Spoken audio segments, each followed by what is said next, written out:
High সবাইকে। তো ঈদের দিন আমরা সবাই মিলে গেছিলাম তানিয়ার বাড়িতে। এরা তিনজন হলো রূপসী রমণী পরম সুন্দরী, যাদের ভিডিও আমি করে দিচ্ছিলাম। এরপর গল্প করতে করতে আমরা পৌঁছে গেলাম তানিয়ার বাড়িতে। ওর নাম কি? সাদিয়া বলেছে।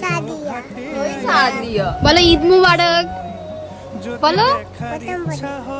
ওটা সবাই যেমন আমাকে ইগনোর করে, এই মিষ্টি বাচ্চা মেয়েটিও আমাকে ইগনোর করেছে। যাই হোক, তানিয়া আর আন্টি আমাদের সামনে হাজির করেছে 3 রকমের সিমুই। আর সত্যি বলতে খাবারগুলো খুবই টেস্টি ছিল। সবাই খুব আনন্দ নিয়ে এই খাবারগুলো খেলাম। আর এই বিদিশার নামে পরম সুন্দরীকে আমি সাজিয়ে দিয়েছি, অবশ্যই জানাবে কেমন লাগছে। আর শ্বেতা নামে পরম সুন্দরীকে সাজিয়েছে রূপজা। মিষ্টি খাবারগুলো খেয়ে এই টক ঝাল ঘুগনিটা খেতে কিন্তু জাস্ট অসাধারণ লেগেছে। আর এ হচ্ছে সেই পরম সুন্দরী যার বাড়িতে আমরা গেছি, অর্থাৎ তানিয়া। তো আজকের জন্য এইটুকু, দেখা হচ্ছে অবশ্যই পরে।